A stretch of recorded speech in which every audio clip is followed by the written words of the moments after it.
How's it going, everybody? It's Sean here, back today to give you guys an early look at the upcoming Air Jordan 11 Retro in the Jubilee colorway.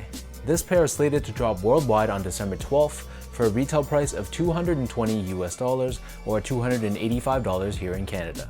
The official colorway for this shoe is black and multicolor, and for those watching from Canada, this pair is going to be available via a raffle at the Closet Inc. The Closet Inc. is my go-to spot for Air Jordan Retros, and they're independently owned and operated here in Southern Ontario in Canada. So I'll link their website, their social media, all that good stuff down below, so be sure to enter the raffle for your chance to take these home. So back to the shoes, the Air Jordan 11 typically is released during the holiday season. In recent years, we've seen iconic colorways like the Concorde and the Black Concorde or Space Jam colorway, but this pair is a brand new colorway nicknamed the Jubilee to celebrate the 25th anniversary of the Air Jordan 11 model. Originally released in 1995 and designed by Tinker Hatfield, 25 years later, here we are with the Air Jordan 11 being as iconic as ever. So taking a deep dive into the shoe, of course, it wouldn't be an Air Jordan 11 if it didn't have the patent leather. So for this pair, this is a true genuine patent leather and not the very plastic synthetic material we've seen in years past. You'll notice that the cut of the patent leather is more true to the OG, and it follows that whole remastered look, where the patent leather is much higher cut along the sides. Above the patent leather, this is constructed out of this black colored ballistic nylon. Running across the length of the shoe, we have the signature look with these strips of nylon, which serves as the eyelets for the laces. One major change that they've added to this shoe is that they've incorporated the letters that spell out Jordan, and it's glued on the top of the eyelets. This is something we've seen in the past with the sample Air Jordan 11 DMPs, and I feel like it's something that Jordan Brand has always wanted to do, but for whatever reason they just never released a Jordan 11 that looked like this to the public. On the back heel, here we have this smooth black leather, and on the lateral side only, we have this chrome looking Jumpman, which is facing forward on both shoes. And to give you an additional pop of silver, on the back heel, we have the number 23 done in the same fashion. For the laces, these come with your signature rope style lace, and this is done in black. And underneath this, we have the tongue, which is also constructed out of nylon. In the center of the tongue, we have this strip of leather with Jumpman Jordan branding along with this small silver Jumpman. Moving on to the insoles, these come with a black colored insole with the Jumpman and the number 23 stamped on the heel. So the upper of these Jordan 11s sits atop this white colored Phylon midsole, and encapsulated within the foam, we have a full-length Nike Air Sole unit. Turning the shoe over to the bottom, here we have your classic Jordan 11 outsole.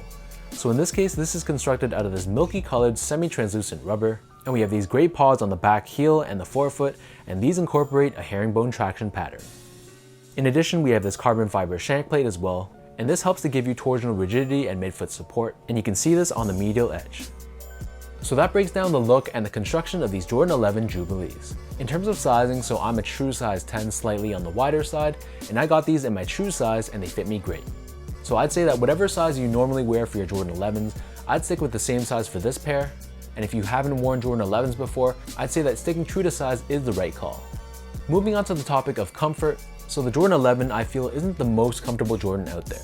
I feel like it does require a lot of break-in time, not only for the patent leather to break in, but also for the foam in the midsole to really soften up so that you can feel the air cushioning underneath. So for me, straight out of the box, I don't love the feel of the Jordan 11s, but I promise you they do feel better with time and with added wear. Last but not least, in terms of the quality and the craftsmanship, overall I'd say that my pair was pretty solid. This patent leather didn't have that super stiff feeling that past Jordan 11 retros had, and beyond that though, I felt like the construction on my pair was pretty flawless and I had no complaints.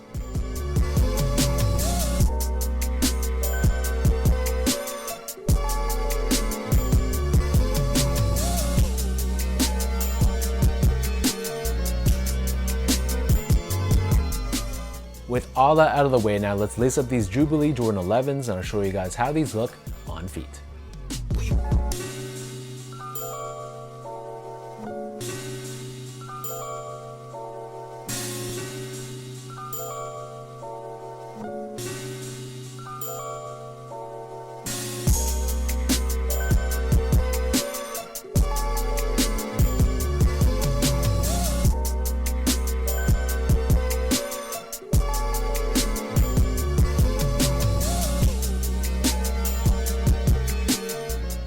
To give you my honest opinion on these Jordan 11s, I'd say that these are a pretty decently well-made Jordan, but the colorway itself is a little bit lacking.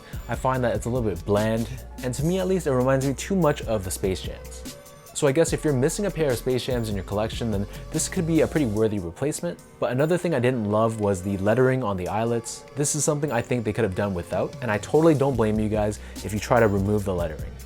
So let me know in the comment section down below what you guys think about this Jubilee Air Jordan 11. How do you guys feel about the look of this shoe? And is this a pair that you're going to be trying to pick up on the 12th? Or is this going to be a pass for you? If you guys like this video, be sure to like, comment, and subscribe. Give me a follow on Instagram at sgo8. Check out my Twitter at sean.go. And visit my website at seango.ca. Before I end this video, another huge thank you goes out to The Closet Inc. So be sure to check out their website, their Instagram, all that good stuff. Links are down below. So until next time, thanks so much for tuning in. Hopefully you guys enjoyed this video, and I'll catch you guys all in my next review.